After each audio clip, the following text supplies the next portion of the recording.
Praise the Lord. கர்த்தருக்கு ஸ்தோத்திரம். கர்த்தருடைய நாமம் மகிமைப்படுவதாக. 51ஆம் சங்கீதம் 7ஆம் வசனத்தை நாம் வாசிக்கும் பொழுது, நீர் என்னை ஈசோப்பினால் சுத்திகரியும், அப்பொழுது நான் சுத்தமாவேன். என்னை கழுவி அருளும், அப்பொழுது நான் உறைந்த மழையிலும் வெண்மையாவேன். ஆமேன். ஹல்லேலூயா. கர்த்தருக்கு ஸ்தோத்திரம். கர்த்தருடைய நாமம் மகிமைப்படுவதாக. நம்ம எல்லாருமே என்ன பண்ணுவோம் அப்படின்னா, துணி துவைப்போம். அப்படி தானே? ஒரு ஷர்ட்டாக இருக்கட்டும், இல்லை ஒரு சாரியாக இருக்கட்டும். இப்போ இந்த ஒயிட் ஷர்ட்டு, ஒயிட் சாரீலாம் நம்ம துவைக்கும் போது நம்ம என்ன பண்ணுவோம், ஒரு பக்கெட்டில் அந்த லிக்விடோ இல்லை பவுடரோ அதை போடுவோம், தண்ணி ஊற்றுவோம். அந்த ஒயிட் சாரியோ இல்லை இந்த ஒயிட் ஷர்ட்டோ என்ன பண்ணுவோம், அழுக்காக இருக்கும், கரை படிஞ்சிருக்கும். அப்போ நம்ம என்ன பண்ணுவோம், அதை துவைப்போம் இல்லையா? அப்போ நம்ம அதை ஊற வைப்போம். அது ஒரு குறிப்பிட்ட நேரம், ஒரு அரை மணி நேரமோ 1 மணி நேரமோ அந்த அழுக்கு அந்த கரையை பொறுத்து நம்ம என்ன செய்வோம் அப்படின்னா அதை ஊற வைப்போம். கர்த்தருக்கு ஸ்தோத்திரம். ஊற வச்ச பிறகு என்ன பண்ணுவோன்னா, நான் ஒரு சில வீட்டில் பார்த்துருக்கேன், பின்புறம் இருக்கும், அந்த இடத்துல வந்து கல்லெலாம் போட்டு வச்சுருப்பாங்க துணி துவைக்கிறதுக்கு.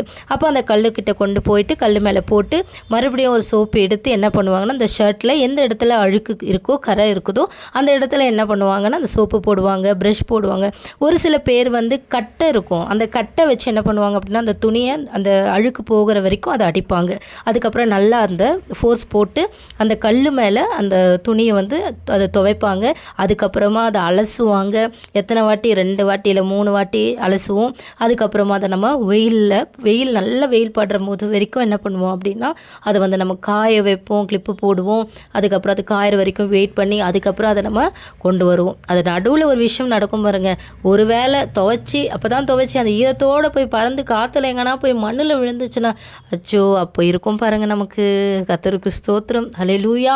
அப்படித்தாங்க நம்முடைய வாழ்க்கையில் கூட. கர்த்தருக்கு ஸ்தோத்திரம். ஆண்டவர் நம்முடைய ஆத்துமாவில் இருக்கிற கரைகளை எல்லாம் அவர் சுத்தம் பண்ணும் பொழுது தான் நம்ம வாழ்க்கையில் நிறைய பிரச்சனைகள், நிறைய உபத்திரவங்கள் வரும்.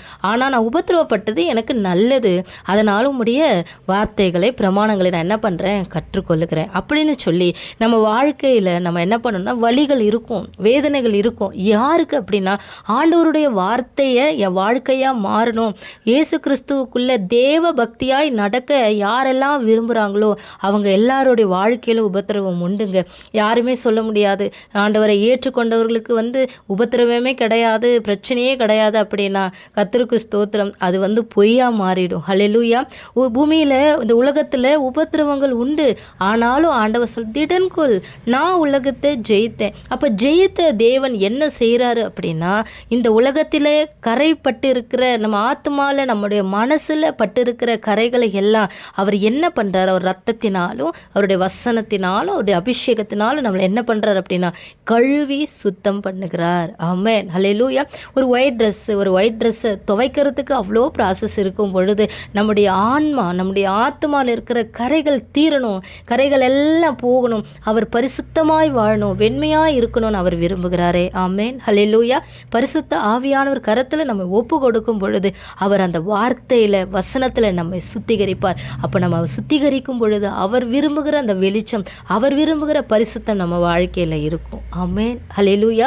கர்த்தருக்கு ஸ்தோத்திரம். அந்த துணியை நம்ம காய வச்சு எடுத்து மறுபடியும் வீட்டுக்குள்ளே கொண்டு வந்து அதை அயன் பண்ணி அதை நம்ம போட்டுட்டு போகும்பொழுது நமக்கு எப்படி இருக்கும்? கர்த்தருக்கு ஸ்தோத்திரம். அதே மாதிரி தான் அவருடைய கரத்துக்குள்ளே அடங்கி இருந்து அவர் சுத்திகரித்த பிறகு சுத்த பொன்னாக நம்ம விளங்குவோம். அது மாத்திரமல்ல, அவருடைய சித்தம் என்னமோ அதை கர்த்தர் என்ன பண்ணுவார் அப்படின்னா, ஒவ்வொரு பிள்ளைகளுடைய ஒப்பு கொடுக்குற பிள்ளைகள் வாழ்க்கையில் அவர் நடத்துவார். ஆமென். இந்த கடைசி காலங்களில் எழுமுங்க, தேவனுக்கென்று எழுமுங்க. அநேக கள்ள தீர்க்க தரிசிகள், அநேக வஞ்சிக்கிற ஆவிகளும் வந்து வேதம் இல்லை, வசனம் இல்லை, சத்தியம் இல்லை அப்படிங்கிற மாதிரிலாம் பேசிகிட்டு இருக்கிறாங்க. இல்லை, கர்த்தருக்கு ஸ்தோத்திரம். நான் சொன்ன வசனம் கடைசி நாளே நியாயத்திற்கும் என்று சொல்லப்பட்டு இருக்கிறது.